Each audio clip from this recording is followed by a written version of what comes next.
Movie की शुरुआत में एक पति कहता है, मैं मेरी पत्नी को बिल्कुल भी पसंद नहीं करता और पता नहीं मुझे उसको मारने का मौका कब मिलेगा। और ये कहती है उसकी मासूम पत्नी उसको देखती है और यहाँ पर सीन कट करके मूवी का टाइटल गॉन गर्ल डालकर मूवी शुरू होती है। इस मूवी का हीरो है निक और उसकी वाइफ का नाम है एमी। निक एक दिन सुबह कार लेकर बार में जाता है। उस बार को वो और उसकी बहन मार्गो दोनों मिलकर चलाते हैं। वो मार्गो को कोई गेम गिफ्ट करता है और ड्रिंक्स लेते हुए कहता है कि आज हमारी वेडिंग एनिवर्सरी है। तब मार्गो उत्सुक होकर उससे पूछती है कि वेडिंग डे के लिए तुम्हें कौन सा गिफ्ट मिला है। और तब निक उसे शादी की पहली सालगिरह से लेकर 4 साल तक एमी ने उसको जो भी गिफ्ट दिए होते हैं उसके बारे में बताता है। तब वो पूछती है तो फिर इस 5वीं एनिवर्सरी पर क्या गिफ्ट है। वो कहता है कि फिलहाल तो पता नहीं, लेकिन एमी ने हुड कहकर एक क्लू दिया है और अब बाकी के क्लूज को पहचानना बाकी है। और तभी उस बार में निक को पड़ोसी का कॉल आता है और फिर वो तुरंत वहाँ से घर चला जाता है। फिर वो पड़ोसी को शुक्रिया कहकर बाहर बैठी हुई बिल्ली को उठाकर अंदर जाता है। अब दरवाजा क्यों खुला पड़ा है ये सोचते ही वो अंदर जाकर एमी को ढूंढने लगता है, लेकिन एमी से कोई जवाब नहीं आता। तब हॉल में से सोफा और चेयर्स बिखरे पड़े होते हैं और टेबल का शीशा भी टूटकर नीचे गिरा पड़ा होता है।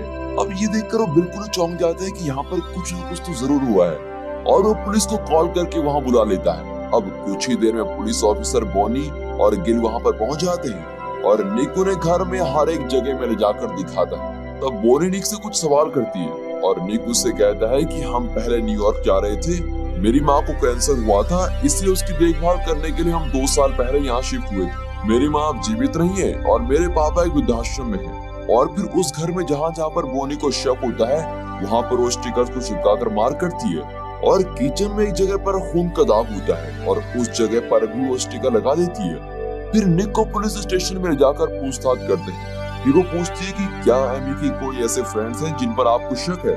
तब निक कहता है कि नहीं। और फिर वो पूछती है कि क्या तुमने उसके लापता होने की खबर एमी के पेरेंट्स को दी है। और फिर उसका जवाब होता है नहीं। वो कहती है तो ठीक है, एटलीस्ट अब तो उनको कॉल कर दो।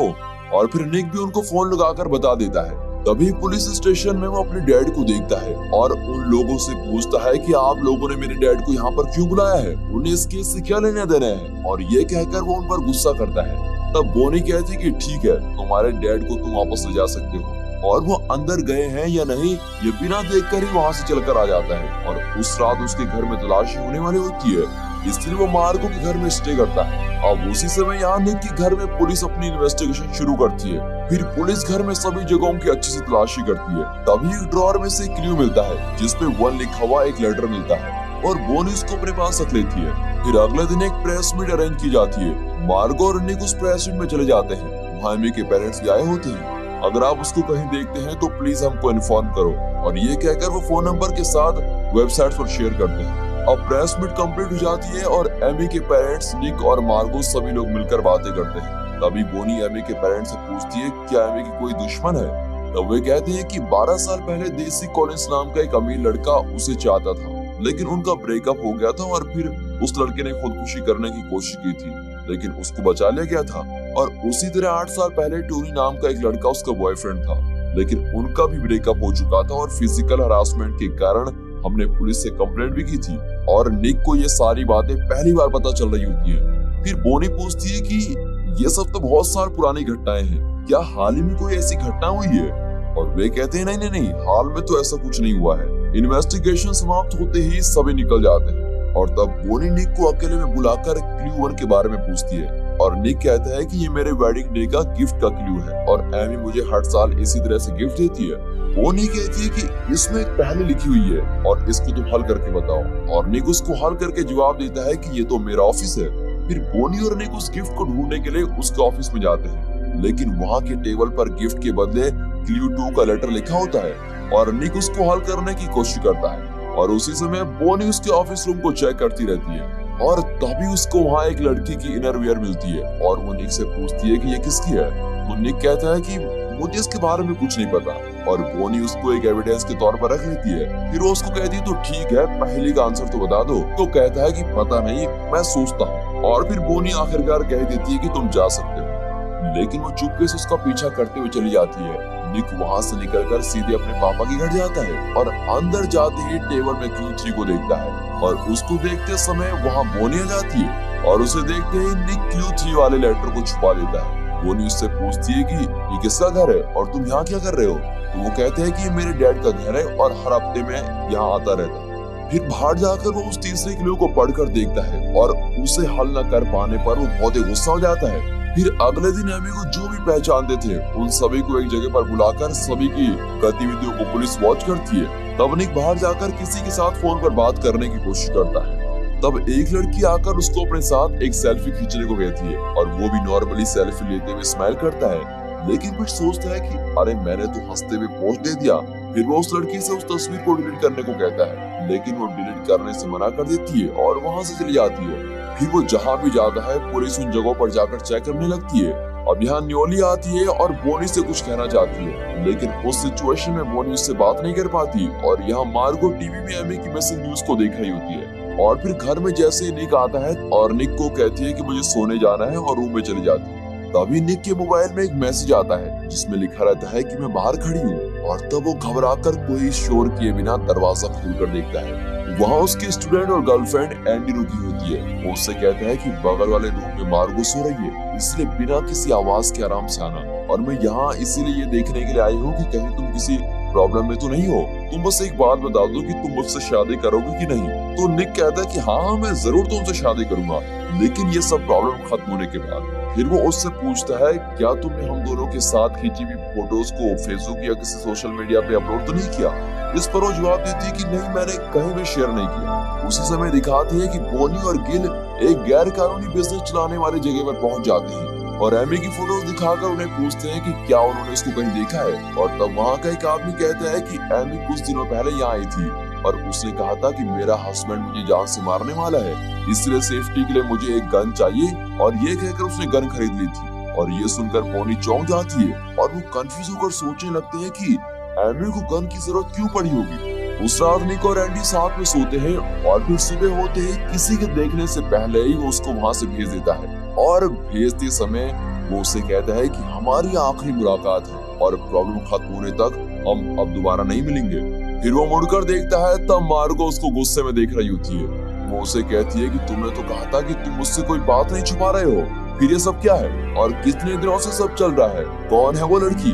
और इस तरह में टेंशन में आकर वो कई सारे सवाल करने लगती है। तब निक कहता है कि उसका नाम एंडी है और वो मेरी स्टूडेंट है और 1.5 साल से ये सब चल रहा है। मार्गो कहती है कि एमी को लापता हुए सिर्फ 2 दिन हुए हैं और तुम ऐसा व्यवहार कर रहे हो, क्या तुमने टीवी में न्यूज देखी है। ये कहकर वो टीवी ऑन करके उसको देखने को कहती है। उसमें निक की एक लड़की के साथ खींची हुई तस्वीर को दिखाकर निक के बारे में अनाप शनाप बोल रहे होते हैं, लेकिन सिर्फ टैनर बोल्ट नाम का एक लॉयर ही निक को सपोर्ट करते हुए बातें करता है। और ये देखकर निक अपने घर चला जाता है।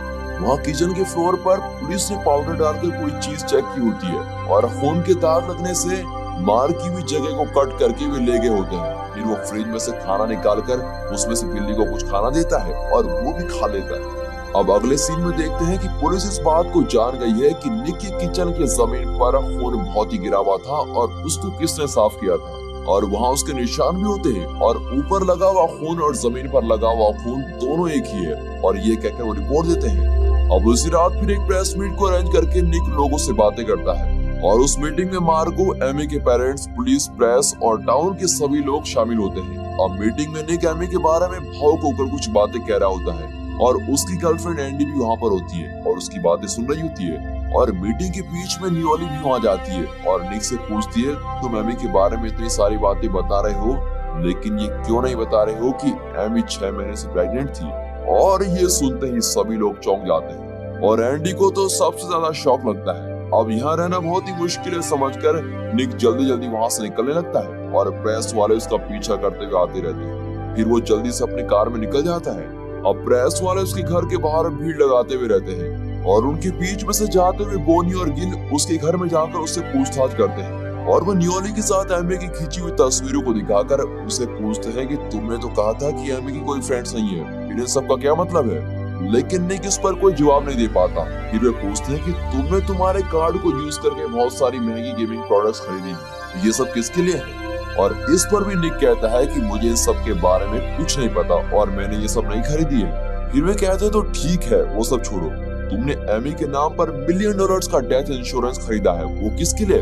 तब निक कहता है कि एमी ने ही इसको खरीदने को कहा था और मेरा इससे कोई भी संबंध नहीं है। तभी बोनी को एक फोन कॉल आता है और वो बात करते हुए आती है। फिर वो कहती है कि एमी प्रेग्नेंट है, ये कंफर्म करने के लिए मुझे हॉस्पिटल से कॉल आया था। और तब निक गुस्से में ग्लास को नीचे फेंक देता है और उन्हें कहता है कि अब मुझे आपसे कोई बात नहीं करनी है, मैं अब एक लॉयर के जरिए बात करूंगा और अब आप लोग यहाँ से चले जाओ। और बोनी और गिल वहाँ से फिर चले जाते हैं। अब उनके जाने के बाद मार्गो वहाँ आती है। वो जब घर जाती है तब निक एंडी को फोन में समझाकर उसको दिलासा दे रहा होता है और मार्गो को देखते ही वो फोन में कहता है एमी प्रेग्नेंट नहीं थी क्योंकि उसे फिलहाल बच्चा नहीं चाहिए था, और ये कहकर वो फोन को रख देता है। फिर वो मार्गो से कहता है कि एमी और मैंने बच्चे के मामले में बात करने के लिए ही डॉक्टर से अपॉइंटमेंट ली थी और उन्होंने एक तारीख देकर हमें वहाँ बुलाया था और उन्होंने एक अपॉइंटमेंट लेटर भी भेजा था और उस लेटर को मैंने एमी के हाथों दे दिया था, लेकिन अगले दिन उस लेटर को डस्टबिन में देखा मैंने। और ये कहकर वो उस लेटर को मार्गो के पास देता है, लेकिन उस लेटर के साथ एमी के पहले लव देसी कॉलिंग्स के भेजे हुए लेटर्स को भी वो देख लेती है। फिर वो कहती है कि तुम चाहे कुछ भी गलती कर लो, लेकिन एक बहन होने के नाते मैं तुम्हारा साथ देते रहूंगी, लेकिन तुम्हें मुझे सब कुछ सच बताना पड़ेगा। तो वो कहता है कि कौन सा सच? क्या तुम मेरे मुंह से ये सुनना चाहती हो कि मैंने एमी को मार डाला? क्या तुम भी मुझ पर शक कर रही हो? और इस पर मार्गो बड़े गुस्से में वहाँ से चली जाती है। और उसके जाने के बाद निक को वो तीसरा क्लू याद आता है।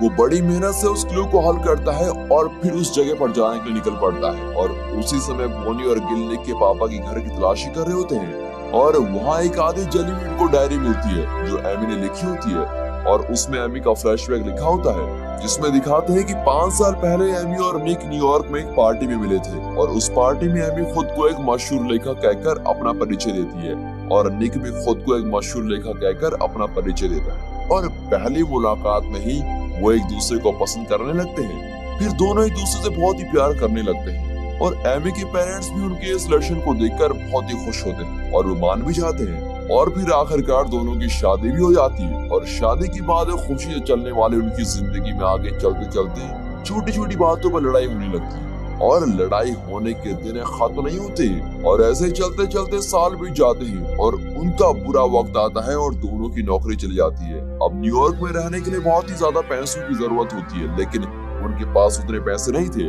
और उसी समय निक की माँ को कैंसर भी हो जाता है और उनकी देखभाल करने के लिए वो एमी के होम टाउन न्यूयॉर्क को छोड़कर निक के होम टाउन में शिफ्ट हो जाते हैं। अब क्योंकि वहाँ पर खर्चा भी कम है इसलिए वहाँ पर जाने का फैसला कर ही लेते हैं और फिर वहाँ जाते ही निक अपने माँ पापा और बहन के साथ बड़ी खुशी से रह रहा होता है, लेकिन एमी को वहाँ पर अकेलापन महसूस होता है और वो उदास रहने लगती है और दोनों के बीच का अंतर बढ़ने लगता है। और फिर एक दिन एमी निक से बच्चे के बारे में बात करने लगती है तो निक उसको कहता है कि अभी बच्चा क्यों चाहिए, कुछ टाइम और बीतने तो फिर देख लेंगे, और इस तरह उसको अवॉइड करके बात ही करता रहता है और उससे भी बहुत ही परेशान हो जाती है और दोनों के बीच होने वाली छोटी छोटी लड़ाई एक दिन बड़ी हो जाती है और फिर दोनों के बीच में एक बड़ी बहस होने लगती है और निक उसको जोर से धक्का दे देता है और एमी सीढ़ियों से टकराकर नीचे गिर जाती है। और तब एमी ये सोचकर गुस्सा होने लगती है कि ये तो मुझ पर हाथ भी उठाने लग गया है, ये मुझको मार न दे, और इसी बात से वो हमेशा डरी भी रहती है और उसी डर के कारण वो ठीक से सो भी नहीं पाती। और निक का टाउन उसको अब अनसेफ लग रहा था, लेकिन वो अपने पेरेंट्स के घर भी नहीं जा सकती थी और वो ट्राई करती है कि इस बात को खुद ही संभाल लेगी और अपने सेफ्टी के लिए गन खरीदकर वो हमेशा अपने पास रखती थी। अब इन सभी बातों को उस जली हुई डायरी के माध्यम से बोनी समझ लेती है। अब आगे आता है इस मूवी का सबसे बड़ा ट्विस्ट। एमी को मारने वाला कोई और नहीं बल्कि खुद एमी है। अब ये कैसे मुमकिन, और इसका जवाब हम आपको आगे देंगे।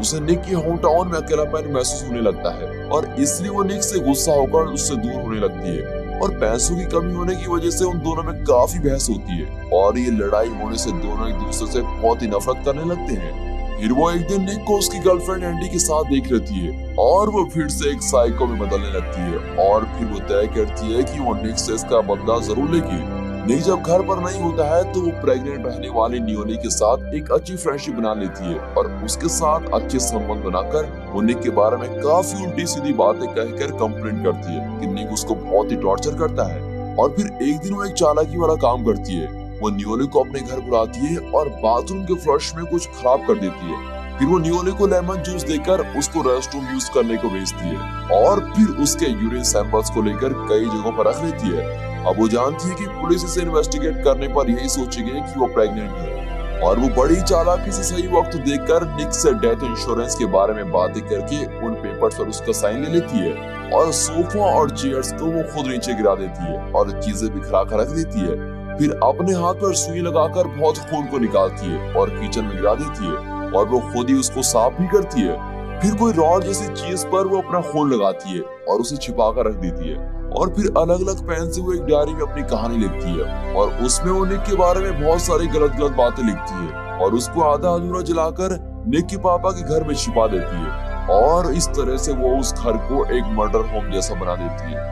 वो निक को पुलिस के जाल में फंसाने के लिए ये सब कुछ बड़ी चालाकी से कर रही थी और फिर इसी के साथ साथ वो घर से कुछ पैसे लेकर वहां से कहीं दूर चली जाती है और जाते समय वो सारे पेनों को एक एक करके फेंकते हुए जा रही होती है। वो हेयर कट करके अपना हेयर कलर और आईब्रोज के कलर्स को बदल लेती है ताकि कोई इसको पहचान न ले और फिर एक छोटे घर को रेंट पर खरीदकर वहां रहने लगती है और खुद का नाम भी बदल लेती है और उस पर कोई शक न करे इसलिए बड़ी सावधानी से होकर अपनी अगली चाल चलती है और सोचती है कि जब तक हाथ में पैसे होंगे तब तक जिंदगी जीकर पैसे खत्म करूंगी और उसके बाद खुदकुशी कर मर जाऊंगी और इस तरीके से निक को हमेशा के लिए जेल हो जाएगी और इस तरीके से वो एक प्लान बनाती है और उसको कैलेंडर में मार करके रख देती है।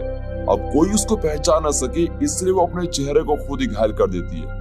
अब यहाँ निक तीसरे क्लू को हल करता है और फिर वो ये भी जान लेता है कि हुड नाम का क्लू उसकी बहन मार्को के घर के बाहर होने वाले हुड स्टोर का है। अब दरवाजा खोलते ही वो देखता है कि वहाँ उसके बैंक अकाउंट से खरीदे हुए सारी महंगी चीजें रखी होती है और उनके साथ एक गिफ्ट भी रखा होता है। उन सभी को देखकर वो एकदम बिल्कुल ही चौंक जाता है।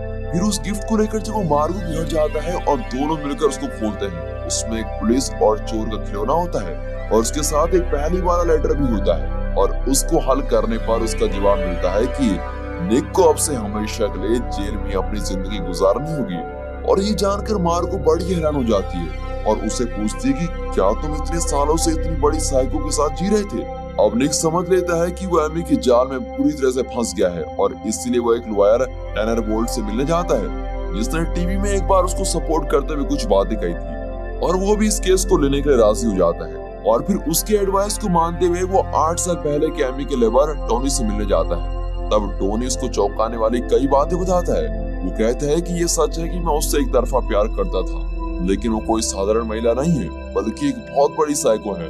वो मुझसे मीठी मीठी बातें करके नाटक करती थी और फिर उसने वहाँ के लोगों को इकट्ठा कर दिया और मुझे फंसा दिया और वो लोगों से कंप्लेन करती है कि मैंने उसके हाथ बांधे, उसको बड़ा ही टॉर्चर किया और फिर उसके बाद सभी ने मुझको पुलिस में भेज दिया था और उस घटना की वजह से मुझे आज तक कोई नौकरी नहीं मिल रही है और अब अगर वो तुम्हें मिल भी जाए तो तुम उसके साथ मत रहना और उससे दूर ही तुम्हारे लिए सही होगा। और ये सब सुनकर निक बहुत ही ज्यादा कंफ्यूज हो जाता है और उसके बाद वो फिर पहले लवर से मिलने जाते हैं जिसका नाम डेसी कॉलिंस है, लेकिन डेसी कॉलिंस उसे अवॉइड करता है।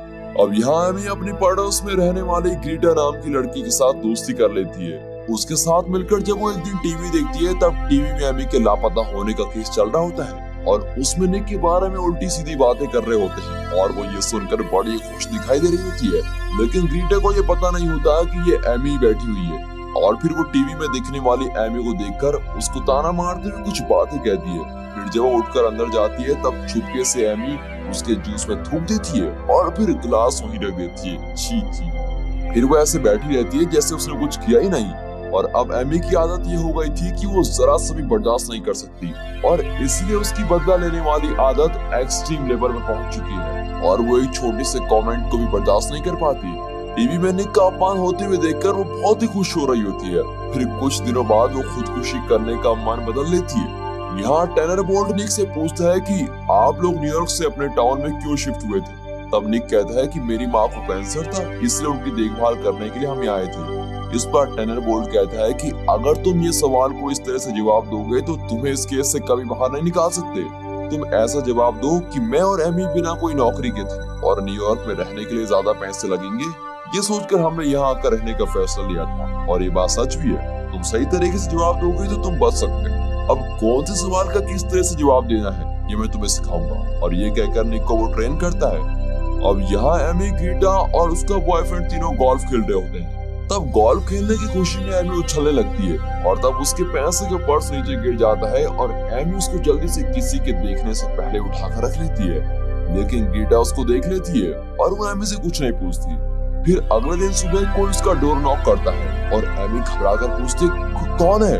और जैसे उसको पता चलता है कि ये ग्रीटा है तो वो दरवाजा खोलती है। फिर ग्रीटा और उसका लवर दोनों मिलकर पूरे घर में ढूंढने लगते हैं और उसके सारे पैसों को लेकर आते हैं। अब एमी जब उनसे कहने लगती है कि मैं पुलिस को कंप्लेंट कर दूंगी, तब ग्रीटा कहती है कि तुम पुलिस के पास नहीं जा सकती क्योंकि मुझे अच्छी तरह से पता है कि तुमने कोई अपराध किया है और यहाँ तुम अपने लुक्स को बदल कर रह रही हो और अब जरा सोच समझ कर अपनी चाल चलो। ये कहकर वो चले जाते हैं। अब एमी को लगता है कि वो फंस जाएगी और उसे कहाँ जाना है ये बिल्कुल भी समझ नहीं आता।